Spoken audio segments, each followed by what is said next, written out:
இன்றைக்கு உங்களோடு சில செய்திகளை நான் பகிர்ந்து கொள்ள ஆசைப்படுகிறேன். இந்த போதும் என்ற மனம் இது எதற்கு சொல்லப்படும் என்றால், ஒருவன் கஞ்சனாகவும் இருக்கக்கூடாது, ஆக பேராசைக்காரனாகவும் இருக்கக்கூடாது. சில பேர் ரொம்ப இறுக்கி பிடிக்கிற கஞ்சர்களாக, மார்க்கம் இதையும் விரும்பவில்லை. தவறை செய்தாவது எப்படியாவது மேலே எழுந்து விட வேண்டும். நிறைய பேருக்கு ரொம்ப சீக்கிரமா பணக்காரன் ஆயிட்டு ஒரு பள்ளிவாசல கட்டி இஸ்திக்பார் செஞ்சிட வேண்டியதான் முடிவு பண்ணியே இருக்கிறாங்க. இது அல்ல. அன்பிற்குரியவர்களே, அல்லாஹ் கொடுத்தது நமக்கு நிறைவானது என்று ஏற்றுக்கொள்ளுகிற மனம், இதற்கு பேர் தான் கனாஆ, போதும் என்ற மனம். தமிழிலே ஒரு கதை ஒன்று கூட சொல்லுவார்கள். ஒரு நாள் தேங்காய் வியாபாரத்துக்காக 1 லட்சத்தை எடுத்து கட்டி கொண்டு சென்றாராம். பெரிய பேராசைக்காரன். 1 லட்சத்தை வச்சுட்டு தேங்காய் வியாபாரம் செய்து பெரிய ஆளாயிரணும், சீக்கிரம் பெரிய ஆளாயிரணும். இன்னைக்கு நிறைய பேர் அது மாதிரி நினைக்கிறது உண்டு. சீக்கிரம் பெரிய ஆள் ஆகணும். தேங்காய் வியாபாரத்திற்காக சென்று கடையில் போய் தேங்காய் கேட்டிருக்கிறார். ஒரு தேங்காய் 10 ரூபா, இந்த கணக்கில் எடுத்துக்கங்க. ரொம்ப அதிகமா இருக்கே. மண்டியில இருந்து நான் வாங்கிட்டு வந்து விற்கிறேன், மண்டியில போய் வாங்கினா 8 ரூபாய்க்கு தருவாங்க. நேரம் ஆட்டோ வச்சுன்னு மண்டிக்கு போயிருக்கான். மண்டியில போய் தேங்காய் எவ்வளவு? 8 ரூபா. ரொம்ப அதிகமா இருக்கே. நான் பொள்ளாச்சியில தான் வாங்குறேன், அங்க வாங்கினா 5 ரூபா. சென்னையில இருந்து பொள்ளாச்சி கிளம்பிட்டான். என்ன கையில 1 லட்சம் ரூபா இருக்கே. அங்க போய் கேட்டிருக்கிறான் மண்டியில, பொள்ளாச்சியில. ஆமாங்க 5 ரூபா. ரொம்ப அதிகமா இருக்கே. வியாபாரிகளுக்கு உள்ள பழக்கம் தானே. இல்ல, அந்த மரத்துக்காரன் வாங்கினா 3 ரூபா தான். நேரம் மரத்துக்காரன்ட்டே போயிட்டான். ஆத்தோரமாக ஏராளமான தென்னை மரங்கள் நின்று கொண்டிருக்கிறது. ஏராளமான தென்னை மரம். மரத்துக்காரன் போனோன்னு எவ்வளவு? 3 ரூபா. நீயே மரத்துல ஏறி பறிச்சீங்கன்னா 1 ரூபா. என்ன செய்யற? நீயே ஏறி பறிச்சா 1 ரூபா. பார்த்தான், இடுப்புல 1 லட்சம் இருக்கு. மேல ஏறியாச்சு. இவனுக்கு ஏற தெரியாது. தண்ணி ஆற்றிலே கரை புரண்டு ஓடிக்கொண்டிருக்கிறது. அந்த தென்னை மரம் பார்த்தா அப்படி ஆத்துக்குள்ள அப்படி வளைஞ்சு மேல ஏறுது. மேல ஐயா ஏறிட்டார். ஏறி தேங்காயை பறித்துக் கொண்டிருக்கிற போது திடீர் என்று கை நழுவி கீழே விழுகிற சூழல் வந்தது. கப்புன்னு ஒரு கொப்பை பிடிச்சிட்டான். தென்னை மட்டையை பிடிச்சு தொங்கிட்டு இருக்கிறான். கீழே விழுந்து ஆத்துக்குள்ள விழுகணும். ஆற்றை ஒட்டி தொங்கிக் கொண்டிருக்கிறான். இந்த நேரத்தில் ஒரு யானை பாகன் யானையை ஓட்டிக்கொண்டு கடகடையா போய் பிச்சை எடுப்பான யானை பாகன். அதை யானையை குளிப்பாட்டிட்டு இருக்கிறான். அவனை கூப்பிட்டுருக்கான், வா யானையை வச்சு நிறுத்தி என்னை தூக்கிடு, உனக்கு 10,000 ரூபாய் தர்றேன் இருக்கான். யானை பாகன் பார்த்தான், 10,000 ரூபாயா?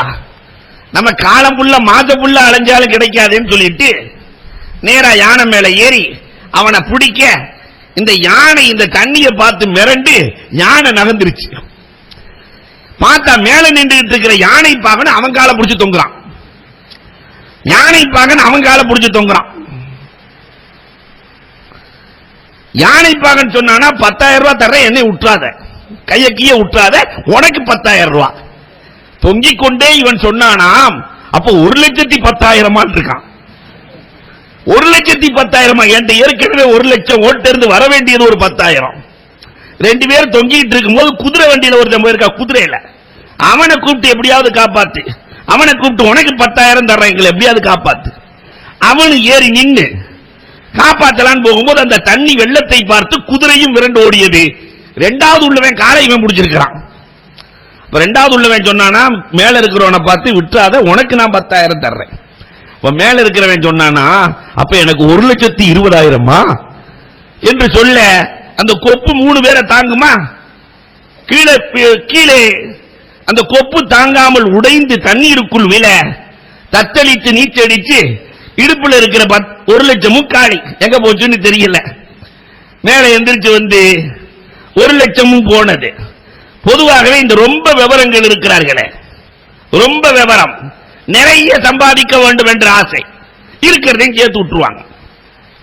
அப்ப மார்க்கம் இந்த ரொம்ப விவரத்தையும் விரும்பவில்லை, கஞ்சத்தையும் விரும்பவில்லை, பேராசையையும் விரும்பவில்லை. மார்க்கம் விரும்புவது அல்லாஹ் நமக்கு கொடுத்தது போதும். என்ற எண்ணம் யாருக்கு வருகிறதோ அவன் வாழ்க்கையில் ஜெயிப்பான். 2-3 ஹதீசுகளை உதாரணமாக நாம் பார்க்கலாம். அலி ரலியல்லாஹுவினுடைய வரலாற்றில் நடந்த ஒரு உதாரணம். ஹதீஸிலே பெருமானார் ஸல்லல்லாஹு அலைஹி வஸல்லம் அழகாக சொல்லுவார்கள், பேராசைக்காரன் என்றைக்கும் பெருநஷ்டம் தான் அடைவான்.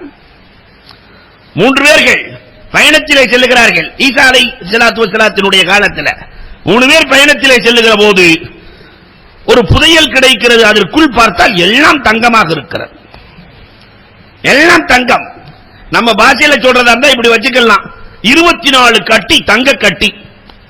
இதை பார்த்தவுடன் 3 பேரும் முடிவு பண்ணிட்டாங்க, அப்ப ஆளுக்கு 8 கட்டி பிரிச்சலாம். சரி, ஒருவரை சாப்பாட்டுக்கு அனுப்பினார்கள். கடுமையாக பசியாக இருக்கிறது, உணவு வாங்கி வாருங்கள். அவர் சாப்பாடு வாங்கி போகும்போது 2 பேர் முடிவு பண்ணா, ஆளை முடிச்சிட்டோம்னா இந்த பேராசை என்ன வேலையெல்லாம் செய்யும். ஆளை முடிச்சுட்டா 12 எடுத்துடலாம். நம்ம அங்க போன முடிவு பண்ணா, எதுக்கு அந்த 2 பேத்துக்கும் கொடுக்கணும்? நம்மளே சோத்துல விஷத்தை வச்சிட்டோம்னா சாப்பிட்டுட்டு 2 பேரும் மல்லாந்துருவானுவ. அதனால நாமே மொத்தத்தையும் போட்டலாம். இவன் சாப்பாட்டிலே விஷத்தை வைத்து சாப்பாட்டை கொண்டு போகிற போது போன உடனே இவனை கொலை செய்து விட்டு அல்ஹம்துலில்லாஹ் ஆளுக்கு 12 கட்டியை பிரிச்சு வச்சுட்டு சாப்பிட்ட இடத்துல படுத்துட்டான். பேராசைக்காரர்கள் அழிந்து போனார்கள். அதனால் எந்த பயனும் இல்லை. அலி ரலியல்லாஹுவிடத்திலே ஒரு தீர்ப்பு வந்ததாம். அலி ரலியல்லாஹுவிடத்திலே தீர்ப்பு வருகிறது. 3 பேர் பயணத்திலே போகிறார்கள். ஒரு ஆள்கிட்ட 5 ரொட்டி இருக்கு, ஒரு ஆள்கிட்ட 3 ரொட்டி இருக்கிறது, ஒரு ஆள்கிட்ட எதுவுமே இல்லை. 3 பேர் ஒண்ணா உட்கார்ந்து சாப்பிட்டாங்க. சாப்பிட்டு முடிச்ச உடனே எதுக்குமே கொண்டு வரவில்லையே, அவர் 8 திருகத்தை எடுத்து கொடுக்கிறார். நான் எதுக்குமே கொண்டு வரல, அதனால உங்களுக்கு கொடுத்துட்டார். 8 திருகத்தை 5 ரொட்டிக்காரர் 5 ரொட்டி தான் போட்டதால் 5 திருகத்தை எடுத்தார். 3 ரொட்டி கொடுத்தவருக்கு 3 திருகத்தை கொடுத்தார். ஒரு ஆள் 5 ரொட்டி, ஒரு ஆள் 3 ரொட்டி தானே. 5 ரொட்டிக்காரர் 5 திருகத்தை எடுக்கிறார், 3 ரொட்டிக்காரருக்கு 3 திருகம் கொடுக்கிறார். வந்ததே கோபம் 3 ரொட்டிக்காரருக்கு. பேராசைக்காரர். எல்லாரும் சமமா தானே சாப்பிட்டோம், 4 திருகம் தானே வரணும். அது என்ன நீ 5 எடுத்துக்கிட்டு எனக்கு 3 கொடுத்திருக்கிற? பெரிய பிரச்சனை. அலி ரலியல்லாஹுவிடத்திலே தீர்ப்பு செல்கிறது. அலி ரலியல்லாஹு 3 ரொட்டிக்கார பார்த்து சொல்றாங்க, உனக்கு 3 அதிகம் பேசாம வச்சுக்கோ, நீ 4 கேட்காத 3 அதிகம் பேசாம வச்சுக்க. இல்ல இல்ல, சத்தியப்படி தீர்ப்பு சொல்லுங்க. அது என்ன, அவருக்கு 5 எனக்கு 3. அலி ரலியல்லாஹு சொன்னாங்களா, 3 பேர் சரிசமமா தானே சாப்பிட்டீங்க? ஆமா. 8 ரொட்டி சரிசமமா சாப்பிட்டுருக்கீங்க. அப்ப ஒவ்வொரு ரொட்டியை 3 துண்டா போடுங்க. 8 ரொட்டிக்கு எத்தனை துண்டு வரும் நீங்க தான் சொல்லணும். 8 3 24 துண்டு. 5 ரொட்டிக்காரர் 24 துண்டுல ஒவ்வொருத்தரும் 8 துண்டு சாப்பிட்டுருக்கீங்க. மொத்தம் 8 ரொட்டியை 3 துண்டா போட்டா 24ல ஒவ்வொருத்தரும் 8 துண்டு சாப்பிட்டுருக்கீங்க. 5 ரொட்டிக்காரர் 5 ரொட்டிய 3 துண்டா போட்டா எவ்வளவு வரும்? 15 துண்டு வரும். அதுல 8 துண்டு அவர் சாப்பிட்டிருக்காரு, பாக்கி 7 துண்டை இவருக்கு கொடுத்திருக்கிறார். இந்த 3 ரொட்டி கொண்டு வந்தவர் இருக்கிறாரே, அவர் ஒவ்வொரு ரொட்டியை 3 துண்டா போட்டாக்கா 3 9. அதுல 9ல 8 துண்டு சாப்பிட்டிருக்காரு, 1 துண்டு தான் இவர் கொடுத்திருக்கிறாரு. நியாயப்படி 8ல் 7 5 ரொட்டிக்காரருக்கு கொடுக்க வேண்டும். இந்த 3 ரொட்டிக்காரருக்கு 1 துண்டு கொடுக்க வேண்டும். இதுதான் நியாயம் என்றார்கள். இப்ப பேராசை என்றைக்குமே நஷ்டத்தில் தான் கொண்டு போய் சேர்க்கும் என்று வரலாறு எழுதுவார்கள். அன்பிற்குரியவர்களே, பேராசையும் கூடாது, கஞ்சத்தனமும் கூடாது. இரண்டிற்கும் இடையில் தாஹா ரசூல் எப்படி ஒரு பாதை அமைத்துக் கொடுத்தார்கள். அல்லாஹு அக்பர். வரலாறு திகைத்து நிற்கிறது. எவ்வளவு வேண்டாலும் சம்பாதிக்கலாம் மார்க்கத்தில். அல்லாஹ் நீ சம்பாதிக்கிறதுல தடை கிடையாது. ஃபம்சுபி மனாகிபிஹா இதா குதியத்தி ஸலாத்து ஃபன்தஸிரு ஃபில் அர்த். நீ இதா குதியத்தி ஸலா, தொழுகை முடிஞ்சிருச்சுன்னா சும்மா இருக்காத, சும்மா இருக்காத, புறப்படு, பொருளாதாரத்தை தேடு. ஆனால் ஹராமின் பக்கம் செல்லாதே. ஒரே நேரத்திலே பெரிய ஆளாக வேண்டும் என்று நினைக்காதே. குறைவான லாபத்தை கொண்டு நிறைவாக அல்லாஹ் கொடுப்பதை பொருந்திக்கொள். கண்மணி ரசூல் எப்படி வாழ்ந்தாங்க, இன்னைக்கு இருக்கிற நிலை எப்படி இருக்கிறது? போதும் என்ற மனம். ரசூல் ஸல்லல்லாஹு அலைஹி வஸல்லத்தை 8 கட்டமாக நீங்கள் பிரித்து பாருங்கள். பெருமானார் எப்படி வாழ்ந்திருக்கிறார்கள்? பெருமானாரினுடைய உணவு இன்றைக்கு நம்முடைய உணவு. அல்லாஹு அக்பர். ஹதீசுக்களை வல்லுநர்கள் திகைத்து நிற்கிறார்கள். மா ஷபிஅ மின் ஹுபுஸின் வ ஸைத்தின் ஃபீ யௌமின் வாஹிதின் மர்ரத்தைன். பெருமானார் ரொட்டியை எண்ணெய் தொட்டு ஒரு நாளைக்கு 2 முறை சாப்பிட்டதில்லை. எதுக்கு? ரொட்டி பெரிய சால்னா கறி அது இது இல்ல, ஜைத்தூன் எண்ணெயை தொட்டு பெருமானார் ஒரு நாளைக்கு 2 முறை சாப்பிட்டதில்லை. அனஸ் ரலியல்லாஹு 10 ஆண்டு காலம் பணி செய்த அனஸ் ரலியல்லாஹு சொல்லுவார்கள், கண்மணி நாயகத்தினுடைய வீட்டில் சில நேரங்களில் தொடர்ந்து அடுப்பெரியாது. என்ன உள்ள எதுக்கும் இல்ல, தொடர்ந்து அடுப்பெரியாது. பக்கத்தில் இருக்கிற அன்சாரி தோழர் தான் கொண்டு வந்து கொடுப்பார். கொடுத்த பொருட்களையும் பெருமானார் தன்னை விட தேவையுள்ளவர்களுக்கு கொடுத்துவிட்டு பெருமானார் பசியோடு இருப்பார்கள். இது நாயகத்தினுடைய உணவின் முறை. அல்லாஹ் கொடுத்தது அல்ஹம்துலில்லாஹ் என்று பொருந்தி வாழ்ந்தார்கள். இன்னல் ஹலால யாத்தீக கூத்தா. பெருமானார் சொல்லுவார்களாம், ஹலால் கொஞ்சம் தான் வருமா, வல் ஹராம் யாத்தீக ஜஸாஃபன் ஜஸாஃபா, குவியல் குவியலாக ஹராமு தான் வரும், எனக்கு அல்லாஹ் கொடுத்தது போதும் என்பார்கள். இன்னைக்கு அந்த மனோநிலையில எத்தனை பேர் வந்திருக்கிறோம்? அன்புக்குரியவர்களை எண்ணி பார்க்க வேண்டும் இல்லையா? ஒரு நாளைக்கு 2 சால்னா வைக்கிற வீடெல்லாம் இருக்கு. அது என்ன நேத்து சால்னா இன்னைக்கு, நேத்து குழம்பு, அதெல்லாம் முடியாது என்று மாற்றி பேசுகிற நாம் 5 நேரத்துக்கும் பிரியாணி, 7 நாள் பிரியாணி சாப்பிடுறாள் நம் சமுதாயத்தில் இருக்கிறது இல்லையா? எப்பயுமே வயிறு நிறைந்தே இருக்க வேண்டும். அதனாலதான் பொண்ணு பார்க்க போகும்போது கூட நம்மால் சாப்பாட்டை தான் எல்லாமே திங்கிற ஐட்டமா தான் காட்டுவான். பொண்ணு எப்படி இருந்துச்சுன்னா லட்டு மாதிரி இருந்துச்சு அல்லது ஆப்பிள் மாதிரி இருந்துச்சு இல்லையா? எல்லாமே சாப்பிடுற ஐட்டம் தான். நான் அம்மா ஆடு இலைக்கு நம்மால் விளக்கம் கொடுத்தான், அம்மா ஆட்டை அறுத்து இலையில போடுங்க, ஏன்னா சாப்பிட்டே பழக்கம். ஆனால் கண்மணி ரசூலுல்லாஹி ஸல்லல்லாஹு அலைஹி வஸல்லத்தினுடைய உணவின் முறை எப்படி இருந்தது? அல்லாஹு அக்பர். ஃபாத்திமா ரலியல்லாஹு தஆலா பெருமானார் ஸல்லல்லாஹு அலைஹி வஸல்லத்தினுடைய ஈரல் துண்டு இல்லையா? ஃபாத்திமா ரலியல்லாஹுவினுடைய உணவின் முறை தொடர்ந்து நோன்பு. இது அல்லாஹ் சொல்றான், சிலாகித்து சொல்லுகிறான் அல் குர்ஆனிலே. நோன்பு திறக்கலான்னு கொஞ்சம் ரொட்டி மாவு அரைச்சு ரொட்டி சுட்டு வச்சிருக்காங்க, கொஞ்சம் பேரிச்சம்பழம் இருக்கிறது. அந்த நேரத்தில் நோன்பு திறக்கிற நேரத்தில் ஒரு ஏழை வருகிறார், பசியாக இருக்கிறதுன்னாரு. அந்த நோன்பு திறக்க எவ்வளவு வச்சிருந்தாங்களோ அந்த ரொட்டி முழுக்க ஏழை இடத்தில் கொடுத்து விட்டார்கள். நமக்கு இந்த பேரிச்சம்பழம் போதும், இதுதான் போதும் என்ற மனம் போதும், எனக்கு எல்லாம் கொடுத்தது போதும். பேரிச்சம்பழத்தை சாப்பிட்டுக் கொண்டு 4 பேர்களும் நோன்பு திறக்கிறார்கள். அடுத்த நாள் பாத்திமா இவர் யார்ட்டையும் போகல, கேட்கல. அடுத்த நாள் மாவரைத்து ரொட்டி சுட்டு வைத்திருக்கிறார்கள். 2 ரொட்டிகள் 4 பேர்களுக்கு 8 ரொட்டி தயாராக இருக்கிறது. ஒரு எத்தீம் வருகிறார், கடுமையான பசியாக இருக்கிறது என்றார். எத்தீமை விட நமக்கு என்ன உணவு முக்கியம், கொடுத்து விட்டார்கள். 3வது நாள் அதே மாதிரி நோன்பு திறக்கலாம். எப்படி இருந்திருக்கும்? 3 நாள் தொடர்ந்து வெறும் பேரிச்சம்பழத்திலே நோன்பு என்றால் 3வது நாள் நோன்பு திறக்கலான்றதாக்கா ஒரு கைதி வருகிறார், நான் இப்பதான் விடுதலையாகி வர்றேன், எனக்கு வேலை இல்லை, சாப்பாடு கொடுங்க. கொடுத்ததற்கு பிறகு ஜிப்ராயில் அலைஹிஸ்ஸலாம் ரசூலுக்கு இறங்கி விட்டார்கள். நாயகமே, உங்கள் குடும்பத்தின் நிலை என்ன தெரியுமா? யுத்இமூன தஆம அலா ஹுப்பிஹி மிஸ்கீனோ வ யதீமோ வ அஸீரா இன்னமா நுத்இமுக்கும் லிவஜ்ஹில்லாஹ். அவங்க கொடுத்தது யாருக்கும் தெரியாது, இறைவனுக்காக எனக்காக கொடுத்திருக்கிறார்கள். போய் கவனிங்க, அவர்களை போய் பாருங்கள். இருக்கிற கொஞ்சம் பேரித்தம்பளம் போதும் என்று தன்னையே அவர்கள் தன்னுடைய உணவுப் பொருட்களை எல்லாம் கொடுத்து விட்டார்கள். இந்த நிலை நம் சமுதாயத்தில் வந்தால் ஏழையும் இல்லை ஏழ்மையும் இல்லை. யாருமே இந்த சமுதாயத்தில் ஏழைகள் கிடையாது. நம்ம உறவுக்காரர்களை கவனிக்கிற சூழல் வந்தாலே போதும் இல்லையா? பெருமானாரினுடைய உணவு அந்த குடும்பத்தின் உணவு முறை கூட போதும் என்ற மனதோடு தான் இருந்தது. பெருமானாரின் உடை, அல்லாஹு அக்பர். நாயகத்தினுடைய உடை உங்களுக்கு வரலாறு தெரியுமா? பெருமானார் என்னைக்குமே 2 டிரெஸ்ஸுக்கு மேல வச்சதே இல்லை. பெருமானார் வஃபாத்தாகிற வரை 2 ஆடைக்கு சொந்தக்காரர் கண்மணி நாயகம் ஸல்லல்லாஹு அலைஹி வஸல்லம். இன்னைக்கு இருக்கிற நம்ம வீட்டு பெண்களுக்கு எந்த வீட்டுல 2 டிரெஸ் இருக்கோ 4 டிரெஸ் இருக்கோ அவங்க எல்லாம் அவுளியா. பார்த்தா உள்ள பார்த்தா பீரோ நிறைய 200 சேலை.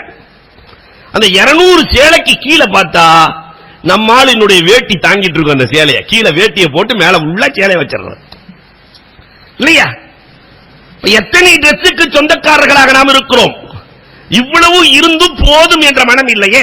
இந்த டிரெஸ் அது சரி வராது, அது சரி வராது, பெருநாளைக்கு ஒரு 10 டிரெஸ்ஸாவது எடுத்தா தான் சரிப்பட்டு வரும் என்று இருப்பதை பொருந்திக் கொள்ளாத எத்தனை பேர்கள் இருக்கிறோம்.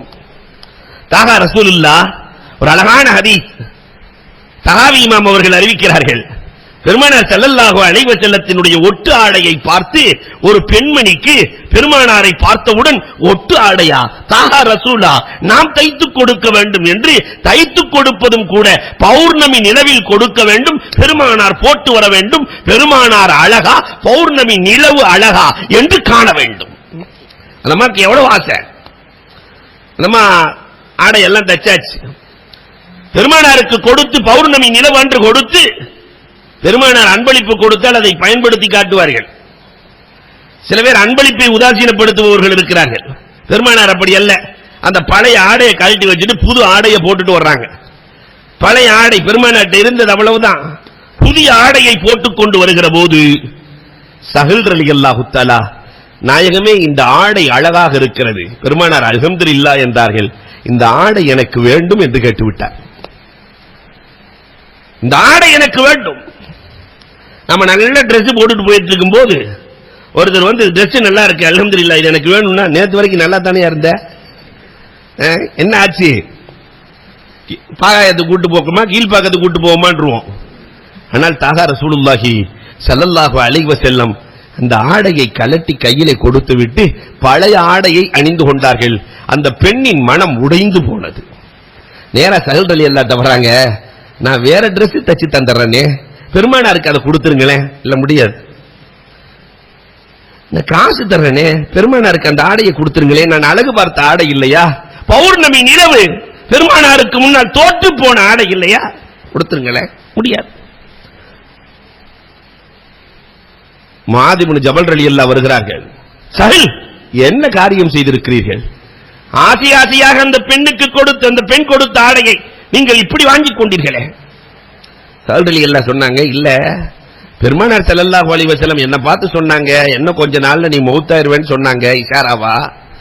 பெருமானார் அணிந்த ஆடையோடு நான் அடக்கப்பட்டால் கபரின் வேதனை இருக்காதே, அதற்காகத்தான் ரசூலிடத்திலே நான் வாங்கிக் கொண்டேன், அதற்காகத்தான் நான் பெற்றுக் கொண்டேன். இல்லை என்றே சொல்லாமல் கொடுத்து விட்டு ஏழ்மையோடு 2 ஆடை போதும் என்று வாழ்ந்தவர்கள் கண்மணி நாயகம் ஸல்லல்லாஹு அலைஹி வஸல்லம். இன்னைக்கு நம்மள எத்தனை பேர் அப்படி அந்த நிலைக்கு வந்திருக்கிறோம். ஆனா நம்முடைய முன்னோர்கள், நம்முடைய அத்தாமாரு, அவங்க அத்தாமாரு, நம்முடைய இல்லையா பாட்டன்மார்கள் வாழ்ந்தார்கள். அல்லாஹு அக்பர். 7 ஸ்பின்னிங் மில்லுக்கு சொந்தக்காரர் இளையாங்குடியை சார்ந்த ஓபி அப்துல் காதர் என்பவர். 7 ஸ்பின்னிங் மில், 3 டிரெஸ்ஸுக்கு மேல இல்ல. அவரிடத்தில் கேட்கிற போது இதைத்தான் சொன்னார், பெருமானார் இப்படித்தானே வாழ்ந்தார்கள், எனக்கு மீதம் இருப்பதை என் சமூகத்திற்கு கொடுக்கிறேன் என்றார், எனக்கு எஞ்சி இருப்பதை என் சமூகத்திற்கு வழங்குகிறேன் என்றார். அல்லாஹு அக்பர். அந்த வேலையைத்தான் பெருமானார் செய்கிறார்கள். 3வதா பெருமானாரினுடைய வாழ்க்கையில பாருங்களேன், அவங்களுடைய ஃபிராஷ் படுக்கை விரிப்பு, படுக்கை எப்படி இருந்தது, நம்முடைய படுக்கை எப்படி இருக்கிறது. சில பேருக்கு பாயில படுத்தா தூக்கமே வராது, அப்படி உருண்டு பெரண்டு இல்லையா, 6 அடிக்கு 7 அடி போட்டு இங்கிருந்து அங்க அங்கிருந்து இங்க. ஆனால் கண்மணி ரசூலுல்லாஹி ஸல்லல்லாஹு அலைஹி வஸல்லம் படுத்திருப்பார்கள்.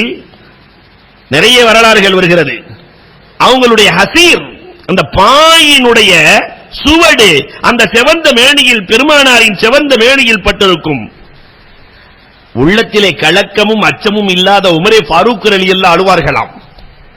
பெருமானாரின் முதுகை பார்த்து அழுவார்கள்.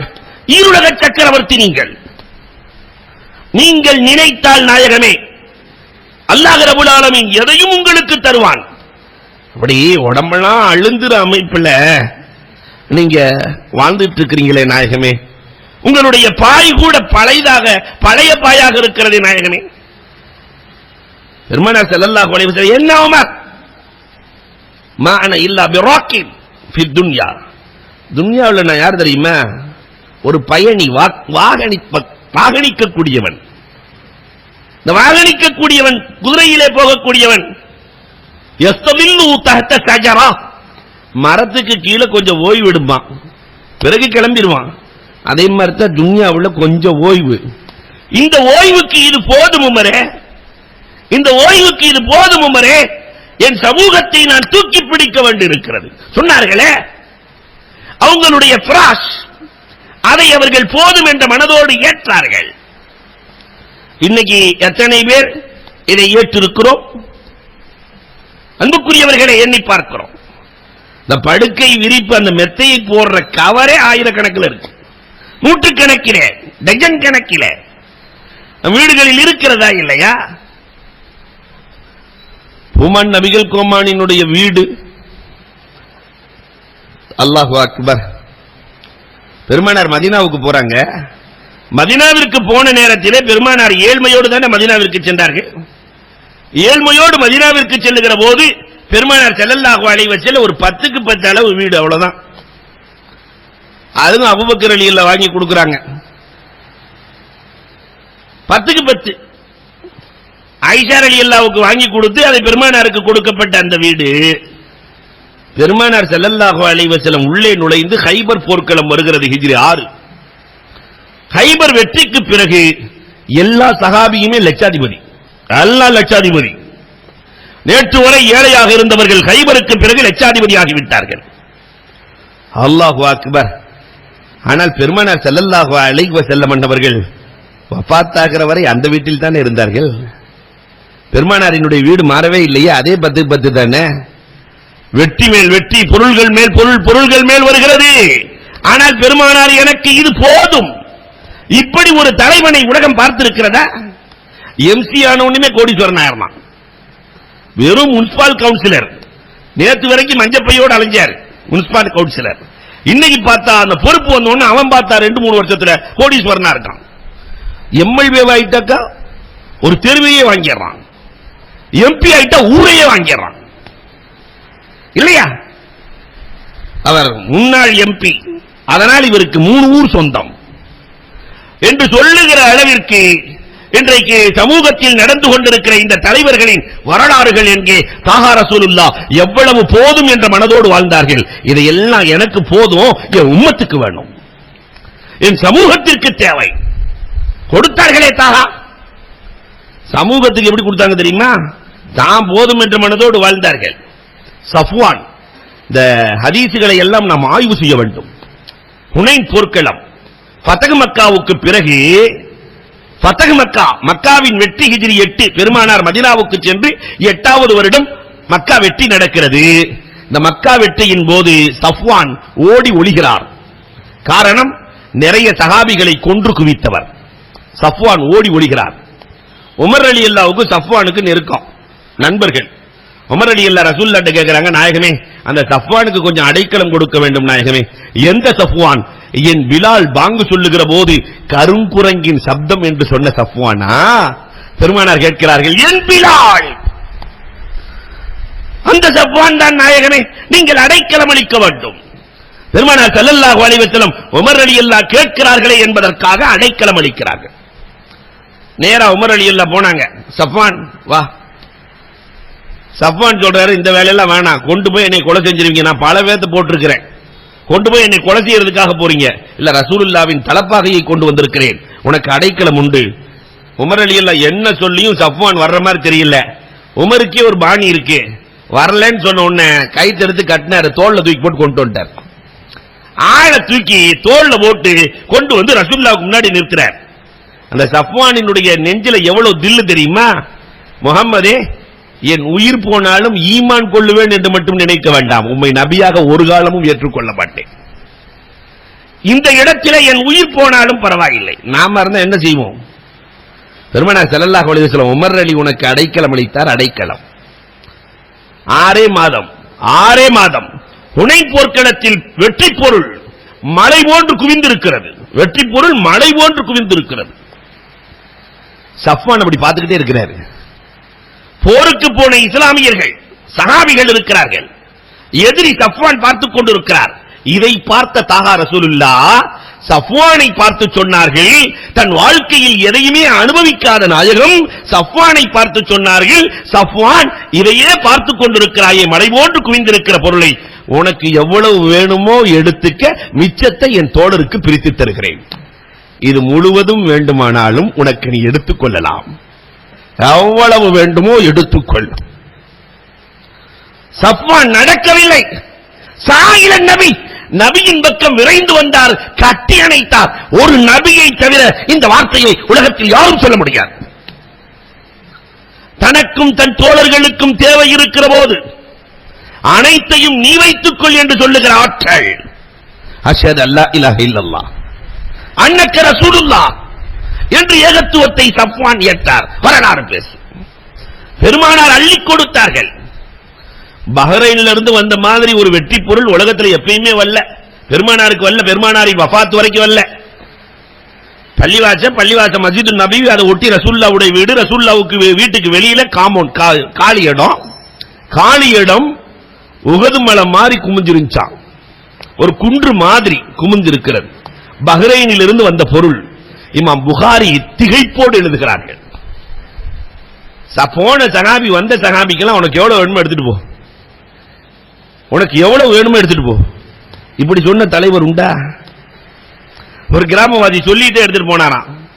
வறுமையை பற்றி பயப்படாத தலைவன் கொடுத்து கொண்டிருக்கிறார், எடுத்து செல்லலாம். எங்கள் தலைவன் வறுமையை பற்றி பயந்ததே இல்லை, லா யக்ஸல் ஃபக்கர், எடுத்து செல்லலாம். எல்லாம் எடுத்துட்டு போறாங்க. அதுல அப்பாஸ் ரலியல்லாஹு மட்டும் சக்திக்கு மேல தூக்குறாங்க, கொஞ்சம் பேராச்ச. பெருமானாரையே தூக்கி விட சொன்னாங்களாம். எல்லாத்தையும் அம்மிக்கு போட்டு நாயகமே கொஞ்சம் தூக்கி விடுங்களேன்னு ரசூலுல்லாஹ் சொல்லிட்டாங்க. இந்த வேலையெல்லாம் ஏன்ட்ட ஆகாது. ஒரு கை அள்ளி போடுறாரு வெளியே, அப்படி தூக்கி பார்க்கிறாரு. அடுத்த கை அள்ளி போடுறாரு, அப்படி தூக்கி பார்க்கிறாரு. தூக்க முடிஞ்ச அளவுக்கு தூக்கிட்டு அப்பாஸ் ரலியல்லாஹு போறாங்க. பெருமானார் ஸல்லல்லாஹு அலைஹி வஸல்லம் என்ன ஆசை பார்த்தீர்களா அப்பாஸுக்கு? இவ்வளவையும் கொடுத்த நாயகம் அந்த மலை போன்ற பொருட்களிலிருந்து ஒரு துரும்பு அளவு கூட தாஹா ரசூல் வீட்டுக்குள் நுழையவில்லை. தாஹா ரசூலின் வீட்டுக்கு உம்மத்திற்கு அள்ளி கொடுத்த நாயகத்தின் வீட்டுக்குள் மலை போன்ற பொருளில் இருந்து ஒரு துரும்பு கூட நுழையவில்லை. இதுதான் ரசூலின் போதும் என்ற மனம் இல்லையா? அந்த மனதில் நாம் எந்த அளவிற்கு இருக்கிறோம்? அல்லாஹ் கொடுத்தது அல்ஹம்துலில்லாஹ், என்ன கொடுக்கணும் அல்லாஹ் அல்ஹம்துலில்லாஹ் சொன்னமா, அல்ஹம்துலில்லாஹ் சொன்னா அல்லாஹ் கொடுப்பான். என பத்தாது இருக்கிறது போதாது என்றால் அல்லாஹ் ஃபக்ராகவே வைத்திருப்பான். அல்லாஹு அக்பர். பெருமானார் ஸல்லல்லாஹு அலைஹி வஸல்லம் அன்னவர்களின் குடும்பத்தை எப்படி உருவாக்கினார்கள்? அஞ்சாவது கோணம் நீங்க பார்க்கணும். பெருமானார் தன் குடும்பத்தை எப்படி உருவாக்கினார்கள்? அல்லாஹு அக்பர். இன்னைக்கு நாம குடும்பத்தை எப்படி உருவாக்கும் தெரியுமா? நாம் பட்ட கஷ்டம் என் புள்ள படவே கூடாது. அவனுக்கு கஷ்டம்னா என்னண்டே தெரியாது, அத பெருமையா சொல்லுவாரு. அப்படி சொல்றவன கூட பெரிய மூதேவி உலகத்தில் எவனுமே இல்லை. உலகத்திலே கஷ்டத்தை பழக்க வேண்டும். ஒட்டகச்சிவிங்கி நின்னுகிட்டே குட்டி போடுது இல்லையா? நின்னுகிட்டே தான் குட்டி போடும். மேல இருந்து கீழே விழுந்தோன்னு மயக்கம் போட்டு விழுந்துரும். மயக்கம் போட்டு விழுந்த உடனே அந்த குட்டிய அந்த பச்சை வாடைக்கு மிருகங்கள் எல்லாம் சாப்பிட வரும். அப்ப விட்டும் பாருங்க ஒரு உத. அந்த ஒட்டகச்சிவிங்கி தன்னுடைய குட்டிக்கு அடிக்கிற அடி, எழுந்து என்னடா தாய் இந்த அடி அடிக்கிற, இந்த உதைக்கிறே, எழுந்து ஓடும். அதற்கு பிறகுதான் தெரியும் அந்த தாய் நமக்கு இப்படித்தான் உருவாக வேண்டும் என்று உருவாக்குகிறது.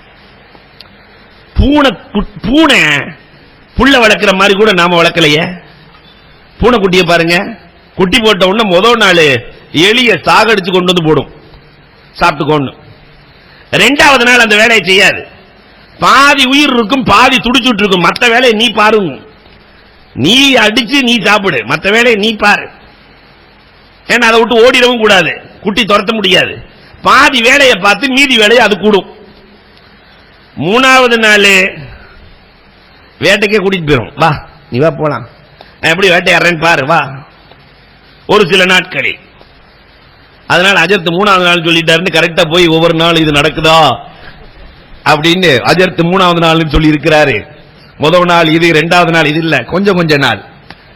அடுத்து இந்த பூனை இருக்கிறதே, வேட்டைக்கு போய் குட்டியை விட்டுட்டு வந்துடும். குட்டியை விட்டுட்டு வந்துடும்.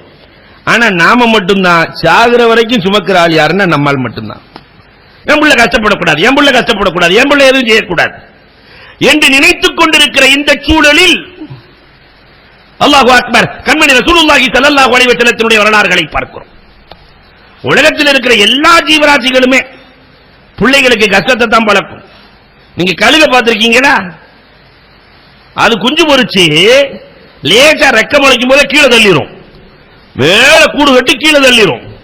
அது கீழே விழுகும் போது ஜல்லுன்னு வந்து பிடிச்சிட்டு போயிடும், மீண்டும் தள்ளும். அதற்கு பிறகுதான் குஞ்சுக்கே தனக்கு ரெக்கை இருக்கிறது, தாயை போல பறக்க வேண்டும் என்று பறக்குமா, ஆளை கீழே தள்ளிரும். அதே மாதிரி பையன் அந்த தகுதிக்கு வருகிற போது பையனுக்கு கஷ்டத்தை சொல்லித்தர வேண்டாமா? இந்த வருஷம் +2 மார்க்ல கொஞ்சம் கம்மியாயிட்டதுனால தற்கொலைக்கு சென்றவர், நீங்க எல்லாம் பத்திரிகையில பார்த்திருக்கலாம். எல்லாம் தீய ஊத்தி குளிச்சாச்சு. கேட்கிறாங்க, ஏன் தற்கொலை செய்தாய்? இல்ல, எங்க அத்தா டாக்டருக்கு படிக்க சொன்னாரு, எங்க அம்மா டாக்டருக்கு படிக்க சொன்னாங்க, மார்க் கொஞ்சம் கம்மியாச்சு, அதனால தற்கொலைக்கு நான் சென்று விட்டேன். கஷ்டத்தை பழக்காமலே வளர்த்ததால் கொஞ்ச சோகங்களை கூட தாங்க முடியாமல் தற்கொலைக்கு செல்கிறார்கள். ஆனா மார்க்கம் அப்படி அல்ல, கஷ்டத்தை பழக்கு. பெருமானார் ஸல்லல்லாஹு அலைஹி வஸல்லம் தன் குடும்பத்திற்கு எவ்வளவு கஷ்டத்தை உருவாக்கினார்கள். தன் அன்பு மகள் பாத்திமா ரலியல்லாஹு தஆலா, பாத்திமா ரலியல்லாஹுவினுடைய வரலாறு நிறைய, அதுல 1-2 வரலாறை நான் உங்களுக்கு சொல்லுவேன். அன்பு மகள் பாத்திமா ரலியல்லாஹு, அல்லாஹு அக்பர், கடுமையான பசி, 3-4 நாள் ஆச்சு சாப்பிட்டு. தகப்பனார்ட்ட பாப்பா ஒரு கேக் கொடுக்குறீங்களே, எனக்கு ஏதாவது கொடுக்கலாமே என்று கேட்க, கண்மணி ரசூலுல்லாஹி ஸல்லல்லாஹு அலைஹி வஸல்லம் அல்லாஹ்விடத்திலே கையேந்துகிறார்கள். அல்லாஹும்ம யா முஸ்பி அல் ஜூஆ வ ராஃபி அல் வலிஆ, யா ராஃபி அல் வலிஆ இர்ஃபா ஜூஆ ஃபாத்திமா. பசியை அகற்றும் ஆற்றல் படைத்தவனே, நான் மக்களிடத்திலே கேட்டு என் பிள்ளைக்கு கொடுக்க விரும்பவில்லை. பசியை கொடுத்தவன் நீதானே, பசியை எடுத்துவிடு. என் மகள் பாத்திமாவிடத்திலிருந்து பசியை எடுத்துவிடு. அதற்கு பிறகு பாத்திமா ரலியல்லாஹுவுக்கு பசியே எடுத்ததில்லை. வரலாறு பேசுகிறது. பெருமானார் ஸல்லல்லாஹு அலைஹி வஸல்லம் புள்ள கேட்ட உடனே, அதுக்கு சாதாரண புள்ள இல்ல, பாத்திமா சொர்க்க தலைவி, செல்ல புள்ள. 7 புள்ள ரசூலுக்கு, 6 மௌத்தா போச்சு, ஒரு புள்ள மட்டும்தான் இருக்குது பாத்திமா ரலியல்லாஹு. அப்ப நாம இருந்தா என்ன செஞ்சிருப்போம்? ஒரு புள்ள இருந்தா எவ்வளவு செல்லமாக வளர்த்திருப்போம். அல்லாஹு அக்பர். பெருமானார் ஸல்லல்லாஹு அலைஹி வஸல்லத்தினுடைய வாழ்க்கை இல்லையா? பாத்திமா ரலியல்லாஹுக்கு கொடுக்கல. பெருமானார் ஸல்லல்லாஹு அலைஹி வஸல்லத்தினுடைய மனைவிமார்கள்லாம் ஒன்னு சேர்ந்து மீட்டிங் போட்டாங்க, நீங்க கொடுத்த காசு பத்தலன்ட்டாங்க. பெருமானார் ஸல்லல்லாஹு அலைஹி வஸல்லத்திற்கு அல்லாஹ் போதிக்கிறான், பத்தலையா? இன் குன்துன்ன துரிதுனல் ஹயாத்தத் துன்யா, இந்த உலகத்து மேல ஆசை இருந்துச்சுன்னு சொன்னாக்கா இந்த மனைவியே வேணான்னு சொல்லிருங்க நாயகமே. 9 பேர் வேணாம், அந்த நேரத்தில் 9 பேர் இருக்கிறாங்க, 9 பேர் வேணாம், வேறு மற்றவர்களை நீங்கள் மணமுடியுங்கள். நேரா ஆயிஷா ரலியல்லாஹு கூப்பிட்டு சொன்னாங்க, பெருமானார் ஸல்லல்லாஹு அலைஹி வஸல்லம், அல்லாஹ் இப்படி சொல்லிட்டான், ஆயிஷா நீ உங்க அத்தா அம்மாட்ட ஆலோசனை கேட்டு வா, நான் கொடுக்கறது போதும்னு ஏத்துக்கிறியா, என் கூட வாழ்றியா, அல்லது கிளம்பிடுறியா? ஆயிஷா ரலியல்லாஹு சொன்னாங்க, நாயகமே நீங்க காசே கொடுக்காட்டி உங்க கூட இருந்துடுறேன், காசை வானா உங்க கூட இருக்கிறேன். சொன்ன ஆயிஷா ரலியல்லாஹு அடுத்து பெண்களுக்கே உரித்தான பாணியில ஒரு பிட்ட போட்டாங்க, நான் சொன்ன பதில யார்ட்டையுமே சொல்லிடாதீங்க நாயகமே, மத்தவங்க என்ன சொல்றாங்கன்னு பார்க்கலாம். நான் சொன்ன பதில யார்ட்டையுமே சொல்லிடாதீங்க, மத்தவங்க என்ன சொல்றாங்க பார்க்கலாம். பெருமானார் நேரா போனாங்க, ஹப்சா ஆயிஷா இப்படி சொன்னாங்க, நீங்க என்ன சொல்றீங்க? ஆயிஷா இப்படி சொன்னாங்க, நீங்க என்ன சொல்றீங்க? ஆயிஷா இப்படி சொன்னாங்க, நீங்க என்ன சொல்றீங்க? எல்லாரும் எனக்கு பணம் வேண்டாம், போதும் நாயகமே. பெருமானார் ஸல்லல்லாஹு அலைஹி வஸல்லம் அவர்கள் உருவாக்கிய குடும்பம் இப்படி, பெருமானார் உருவாக்கிய தோழர்கள். அல்லாஹு அக்பர். சௌபான், லா தஸ்அலின் நாஸ், அல்லாஹ் கொடுத்தது போதும் என்று நினை, மக்களிடத்தில் நீ எதையும் எதிர்பார்க்காதே. சௌபான் அப்படி எதிர்பார்க்காமல் இருந்தால் சொர்க்கத்திற்கு நான் பொறுப்பு. அந்த சௌபான் தன் மனைவியிடத்திலே தண்ணீர் கொடுங்கள் என்று கூட கேட்டதில்லை. பெருமானார் சொல்லி இருக்கிறார்கள், யாரிடத்திலும் எதிர்பார்க்காதே என்று.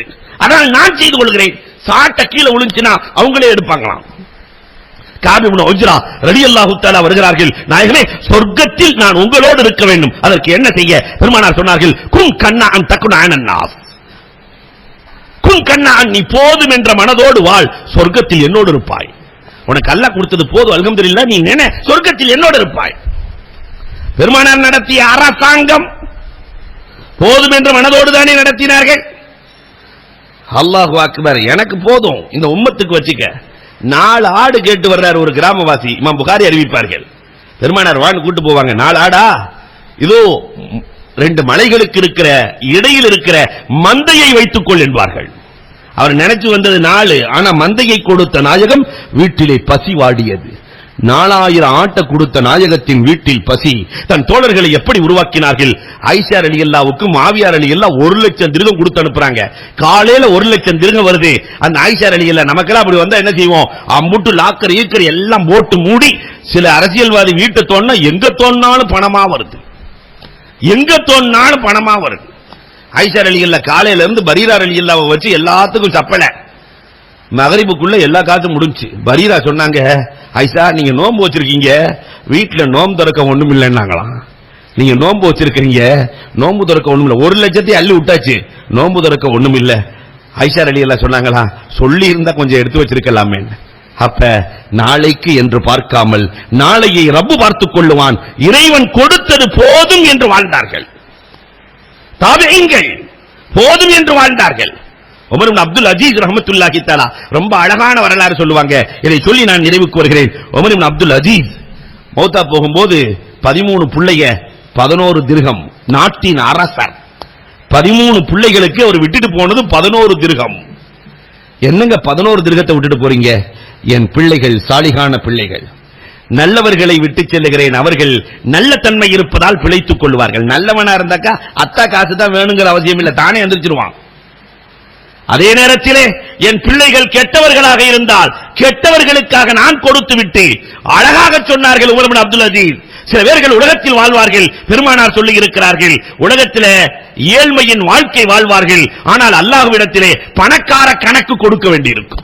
இவன் பக்கீர் மாதிரி வாழ்வான், என் புள்ளைக்கு என் புள்ளைக்கு என் புள்ளைக்கு. அங்க போய் இவன் பெரிய இல்லையா ரனி பணக்காரனினுடைய கணக்கு கொடுக்க வேண்டியிருக்கும். நான் அப்படி விரும்பவில்லை. என் பிள்ளைகள் தீயவர்களாக மாறினால் அவர்களுக்காக நான் காது சேர்க்க வேண்டும் என்ற அவசியம் இல்லை. அல்லாஹ் கொடுத்தது எனக்கு போதும். இந்த போதும் என்ற மனம் ஒரு மனிதனை உருவாக்கும். பெருமானார் நிறைவாக சொன்னார்கள், போதும் என்ற மனதோடு வாழ்வதுதான் ஷுக்ர். இறைவன் கொடுத்த பணத்திற்கான செல்வத்திற்கான நன்றி. யார் போதும் என்ற மனதோடு வாழ்கிறார்களோ அவர்களுக்கு அல்லாஹ் வற்றாத வளத்தை வழங்குகிறான் என்றார்கள். போதும் என்ற மனதோடு வாழ்ந்து வற்றாத வளத்திற்கு சொந்தக்காரர்களாக அல்லாஹ் நம்மை